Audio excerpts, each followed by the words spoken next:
जय हिंद। पिछले 2 दिनों से हम वक़्फ़ की चर्चा संसद में सुन रहे हैं, लोकसभा में सुन रहे हैं, राज्यसभा में सुन रहे हैं। एक प्रश्न जो है वो मेरे दिमाग में भी है और सभी तमाम सनातनियों के दिमाग में है कि सरकार ने इस वक़्फ़ बिल को पूरी तरह से एब्रोगेट क्यों नहीं किया, इसको पूरी तरह से ख़त्म क्यों नहीं किया, इसमें सिर्फ संशोधन ही क्यों किया। तो सरकार के इस फैसले के ऊपर मैं अपनी एक राय रखना चाहता हूँ कि मुझे ऐसा लगता है कि सरकार को ऐसा लगा होगा, तभी उन्होंने इसको पूरी तरह से एब्रोगेट नहीं किया, ख़त्म नहीं किया। क्योंकि सरकार का जो इतिहास है वो पूरी तरह से एब्रोगेट करने का है। उन्होंने 370-35A को पूरी तरह से एब्रोगेट किया, ख़त्म किया। 3 तलाक को पूरी तरह से एब्रोगेट किया, ख़त्म किया। राम मंदिर को पूरी तरह से, मुद्दों को भारतीय जनता पार्टी लटका कर नहीं रखती, उसको पूरी तरह से ख़त्म करना ही उनका मेन लक्ष्य होता है, ताकि भविष्य में भारत के विकास में कोई रुकावट ना आए। तो फिर वक़्फ़ बिल को ही इन्होंने संशोधित करके ही क्यों छोड़ दिया, इसको पूरी तरह से एब्रोगेट क्यों नहीं किया, उसके ऊपर मैं एक अपनी राय आपको बताना चाहता हूँ कि सरकार ने एक ऐसा क्यों नहीं किया। क्योंकि ये आपको भी पता है कि वक़्फ़ बिल के जो कल्प्रिट्स हैं, जो all India Muslim personal law board है और भी कोई जो संगठन है,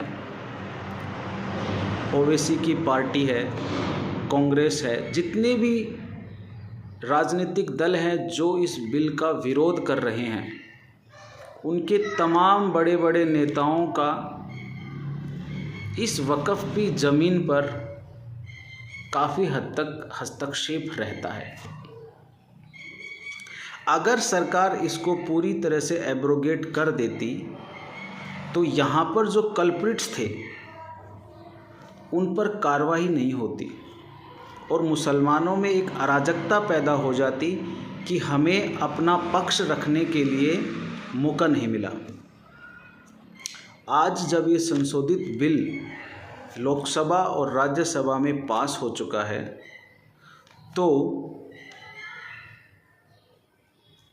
अब जितनी भी वक़्फ़ की ज़मीनें हैं उन पर निष्पक्षता से जांच होगी कि कौन सी ज़मीन सच में किसी मुसलमान ने वक़्फ़ को दान दी है या कौन सी ज़मीन सिर्फ़ और सिर्फ राजनीतिक फ़ायदे के लिए वक़्फ़ को दी गई है या कौन सी ज़मीन वक़्फ़ ने सिर्फ़ और सिर्फ अपनी मार्केटिंग करने के लिए क्लेम की है। ये 3 तरह की ज़मीनें वक़्फ़ के पास है। एक तो जो मुसलमान अपनी ज़मीन को दान देता है वो, दूसरी राजनीतिक फ़ायदों के लिए, राजनीतिक कारणों से जो ज़मीन राजनेता गरीब मुसलमानों के नाम पर हड़प लेते हैं वो, और तीसरी वो ज़मीन जो सिर्फ़ कागज़ों में रहती है, सिर्फ़ वो क्लेम करते हैं कि ये हमारी है, ये हमारी है। इन तीनों ही ज़मीनों की जब जांच होगी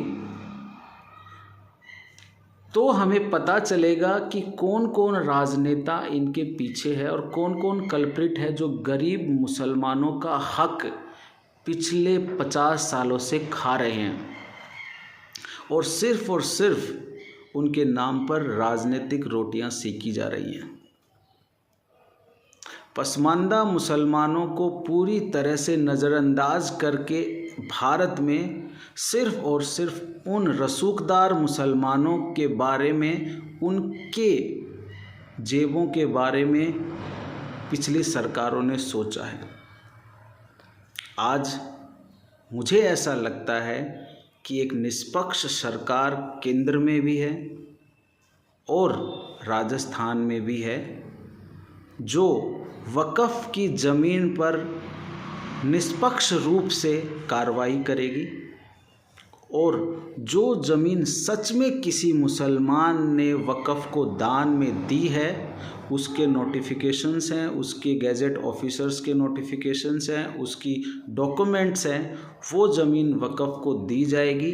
बाकी की जो ज़मीनें सिर्फ हवाई में वक़्फ़ ने क्लेम करी है उनको फिर से सरकार अपने सरकारी क्षेत्र में जोड़ना चाहेगी। यही जांच का विषय है। इससे किसी भी एक भी मुसलमान का कोई नुकसान नहीं होने वाला है। सिर्फ़ और सिर्फ उन राजनेताओं का नुकसान, उन कल्प्रिट्स का नुकसान होने वाला है जिन्होंने वक़्फ़ की ज़मीन को औने पौने दाम पर बेचा हुआ है। MI रोड पर आप चले जाइए, मिनी कनॉट प्लेस है वो, जैसे कनॉट प्लेस है, इतनी रईस, इतनी पोश जगह पर औने पौने छोटे मोटे दामों पर दुकानें और शोरूम्स दिए हुए हैं। तो उसकी जांच होनी चाहिए और उनको अगर लगता है सरकार को कि ये सरकारी ज़मीन है तो उसको वापस भी लिया जाएगा। तो कारण आप समझे कि इसको एब्रोगेट क्यों नहीं किया गया। एब्रोगेट करने से जांच नहीं होती, कार्रवाई नहीं होती, और कार्रवाई नहीं होती तो कल्प्रिट्स नहीं पकड़े जाते, और कल्प्रिट नहीं पकड़े जाते तो गरीब मुसलमान के सामने इन राजनेताओं का जो असली चेहरा है वो नहीं आ पाता।